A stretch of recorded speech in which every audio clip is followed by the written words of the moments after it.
Hello नमस्कार। आज हम देख रहे हैं जो वर्ग 2 और 3 शिक्षक भर्ती परीक्षा है उससे संबंधित नए अपडेट के बारे में।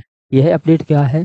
वर्ग 2 और 3 शिक्षकों की नियुक्ति कब तक होगी, इसी के साथ प्रमाण पत्रों का सत्यापन कब तक किया जाएगा और वर्ग 3 का रिजल्ट कब तक आएगा, इससे संबंधित महत्वपूर्ण जानकारी।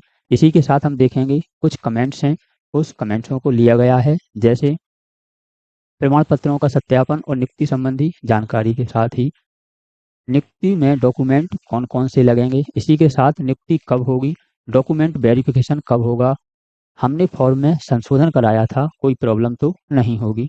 साथ ही साथ आगे जो कमेंट्स हैं आपके, नंबर कैसे बढ़ते हैं, परसेंटाइल क्या होती है, एक प्रश्न का जब एक नंबर दिया जाता है तो पॉइंट में नंबर कैसे आते हैं, आगे विज्ञप्ति के हिसाब से क्या पद वृद्धि हो सकती है, पद वृद्धि संभव है या नहीं है।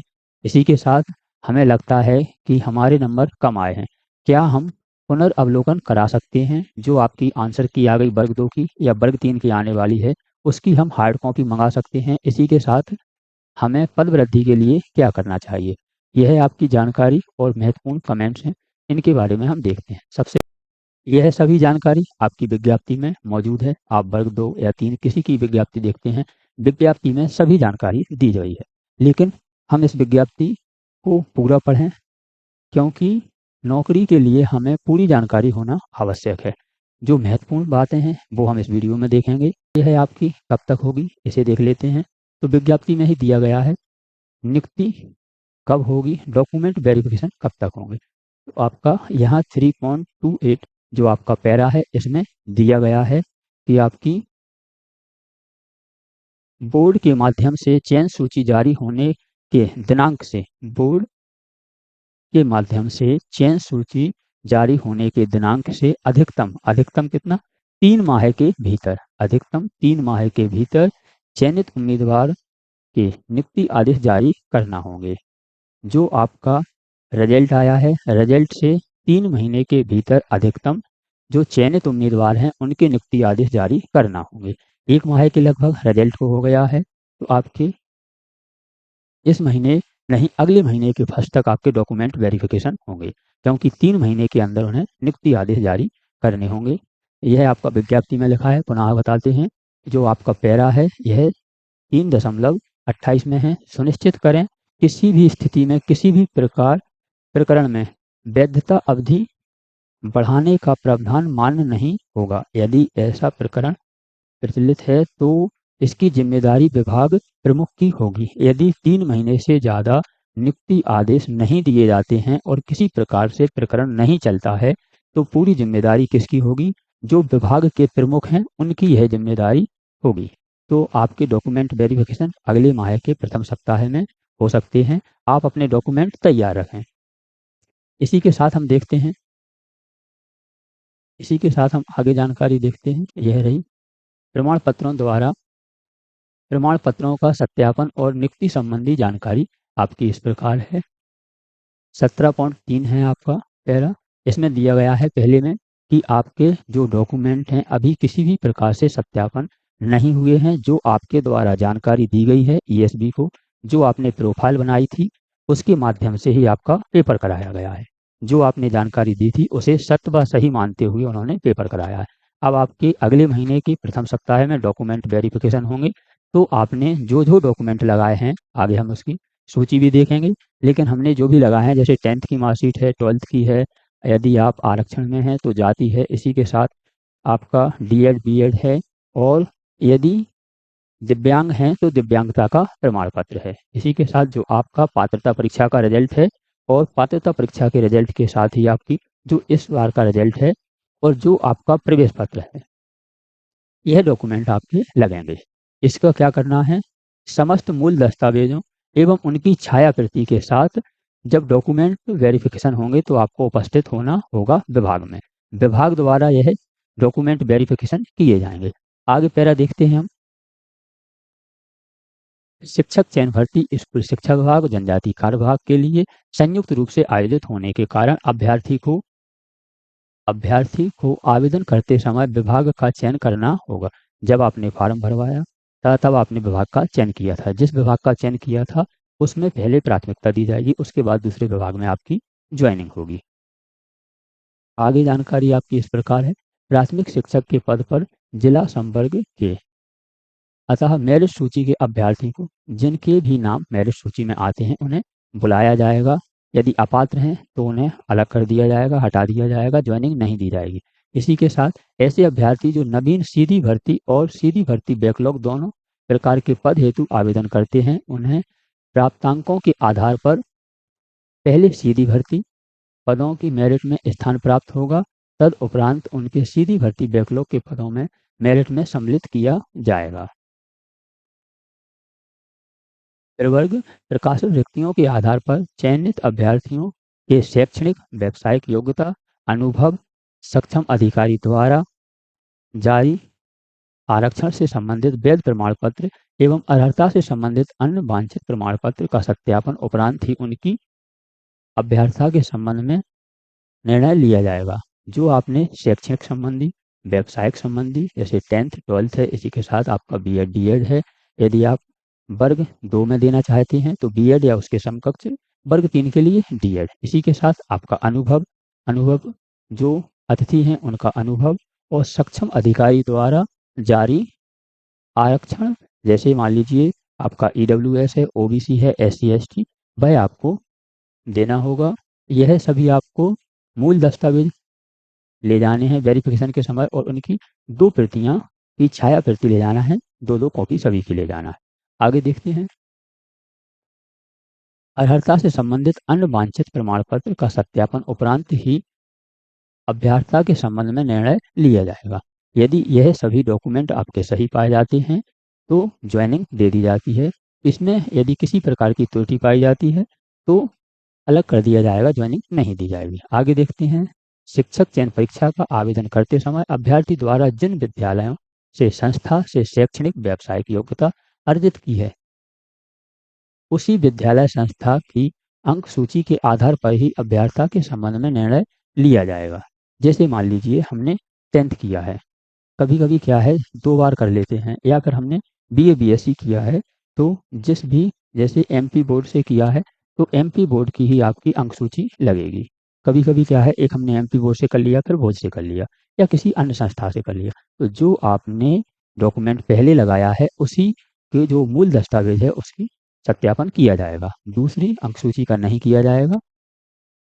माध्यमिक शिक्षा विषय की पात्रता 2018 में जो अभ्यर्थी सम्मिलित हुए थे, जो पात्रता परीक्षा पास हैं, वह ईडब्ल्यूएस की श्रेणी में फॉर्म डाल सकते हैं और मान्य होंगे। 2018 की जिन्होंने पात्रता परीक्षा पास की है वह ईडब्ल्यूएस के लिए मान्य होंगे।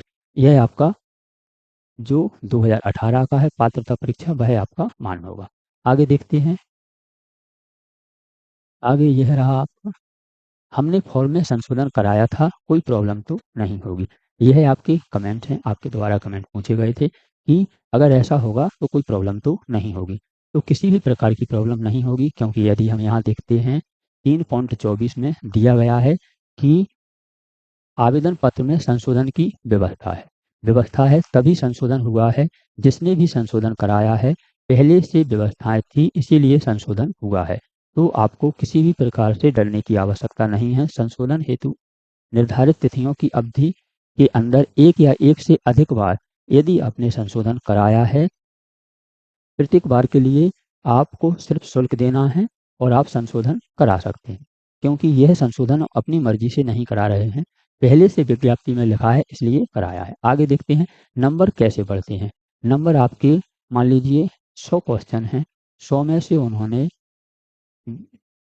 2 या 3 क्वेश्चन के जो आंसर हैं वह गलत पूछ लिए, तो उनके नंबर सभी को दिए जाएंगे। कभी कभी ऐसा होता है कि उनका ए भी होता है और बी भी आंसर होता है, तो जिसने कोई सा भी ऑप्शन टिक किया हो उनके लिए नंबर दिए जाएंगे। आगे देखते हैं अगला कमेंट्स क्या है, परसेंटाइल क्या है और यह कैसे बनाई जाती है। परसेंटाइल आपकी परसेंटेज की तरह ही होती है, एक तरह से परसेंटेज ही होती है। जैसी आपकी परसेंटेज बनती है वही परसेंटाइल है, लेकिन इसमें अंतर क्या होता है, जैसे आपका पेपर 5 दिन चला, मान लीजिए 10 पेपर हुए आपके, कितने दिन चला, 5 दिन पेपर चला, और आपकी 100 वैकेंसी हैं, कितनी वैकेंसी हैं, 100 वैकेंसी हैं, तो 100 वैकेंसी को 5 में डिवाइड कर देंगे, यानी एक दिन की 20 वैकेंसी आपकी हो जाती हैं। एक दिन की 20 वैकेंसी आपकी हो जाती हैं। एक दिन में जो 20 वैकेंसी है उसी के हिसाब से रोज की जो परसेंटेज बनती है उसे ही हम परसेंटाइल कहेंगे। 100 वैकेंसी 5 दिन पेपर चला तो एक दिन में 20 वैकेंसी के हिसाब से नंबर से आगे से जो उठा लिए जाएंगे जिनके नाम आते हैं उसे ही हम साधारण भाषा में परसेंटाइल कहते हैं। आगे हम देखते हैं, एक प्रश्न का एक नंबर मिलता है, फिर पॉइंट में नंबर कैसे आते हैं। एक प्रश्न का एक नंबर मिलता है, फिर पॉइंट में नंबर कैसे आते हैं। तो यहाँ दिया गया है आपका, यदि किसी में 100 प्रश्न दिए गए हैं, 2 प्रश्न निरस्त कर दिए जाते हैं, जो उन्होंने आंसर गलत दिए हैं उनके नंबर सभी को मिलते हैं, लेकिन जो 100 हैं उसमें से हर बार प्रश्न निरस्त किए जाते हैं, इसलिए आपके पॉइंट में नंबर आते हैं।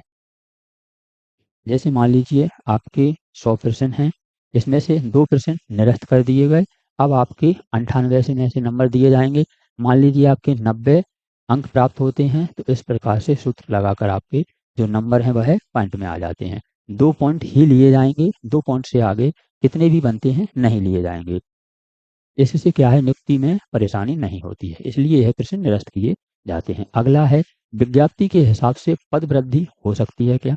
तो विज्ञप्ति में दिया है कि पदों में परिवर्तन होता है तो वह मान्य होगा। पदों की संख्या में परिवर्तन होता है तो इसे मान्य किया जाएगा। हम पद वृद्धि के लिए यदि कोई भी प्रयास करते हैं, पद वृद्धि होती है तो विज्ञप्ति में पहले से दिया गया है कि यह मान्य है। आगे चलते हैं, हमें लगता है कि हमने हमारे नंबर कम आए हैं, क्या हम पुनर्अवलोकन करा सकते हैं। हमें लगता है कि जो हमने जितने भी नंबर आने थे उतने नहीं आए हैं। आंसर शीट हमने देखी वर्ग 2 की या 3 की आने वाली है, तो हमने देखी क्या इसका पुनर्अवलोकन करा सकते हैं। तो यहाँ दिया गया है आपका 3.29 में, पुनः गणना या पुनर्मूल्यांकन मध्य प्रदेश कर्मचारी चयन मंडल भोपाल द्वारा परीक्षा प्रमाण पत्र जारी किए जाने के पश्चात पुनः गणना या पुनः मूल्यांकन का प्रावधान नहीं है। जो आपकी आंसर शीट दी गई है वही आपका अंतिम परिणाम होगा। उसके बाद फिर हम किसी भी प्रकार से पुनः गणना या पुनः मूल्यांकन नहीं करा सकते हैं। अभ्यर्थियों के किसी भी प्रकार के आवेदन पत्र मंडल द्वारा विचार नहीं किए जाएंगे। यदि आप किसी प्रकार से जानकारी देते हैं तो मंडल इसे मान्य नहीं करेगा। इसी के साथ तथा अभ्यर्थियों के पत्र को क्या किया जाएगा, इसके साथ जो आपका पत्र है निरस्तबंदी करते हुए मंडल द्वारा प्रति उत्तर नहीं दिया जाएगा। इसे मान्य न करते हुए आपका पुनः मूल्यांकन नहीं किया जाएगा। आगे आपका क्वेश्चन है, हमें पद वृद्धि के लिए क्या करना चाहिए। महत्वपूर्ण है, हमें पद वृद्धि के लिए क्या करना चाहिए। तो पद वृद्धि के 2 तरीके हैं, 2 प्रकार से हम पद वृद्धि के लिए कार्य कर सकते हैं। पहला तरीका है हमारा कि हम भोपाल जाएं और आंदोलन करें। दूसरा तरीका है कि हमने फॉर्मेट दिया था, पिछली वीडियो में बताया था कि इस प्रकार से एक आवेदन लिखकर, आवेदन लिखने के बाद तहसील स्तर पर भी दे सकते हैं, हम जिला स्तर पर भी दे सकते हैं। तहसील स्तर पर तहसीलदार महोदय को, जिला स्तर पर हम कलेक्टर महोदय को यह आवेदन दे सकते हैं। इनके द्वारा यह आवेदन किसको दिया जाएगा, मुख्यमंत्री जी को। मुख्यमंत्री जी को पद वृद्धि संबंधी ज्ञापन देंगे, इससे पद वृद्धि संभव है। तो पद वृद्धि के 2 तरीके हैं। आपको जो दूसरा तरीका है सभी को अपनाना है, ज्ञापन सभी को देना है, और जो भोपाल जा सकते हैं वो भोपाल भी जाकर पद वृद्धि के लिए जो भी प्रयास है कर सकते हैं। तो यह रही आपकी अपडेट। ऐसे ही अपडेट हम अपने चैनल पे लाते रहते हैं। ऐसे ही अपडेट प्राप्त करने के लिए आप हमसे जुड़ सकते हैं। नौकरी संबंधी सभी अपडेट हमारे चैनल पे डालते हैं। मिलते हैं एक और जानकारी, एक और अपडेट के साथ अगली वीडियो में।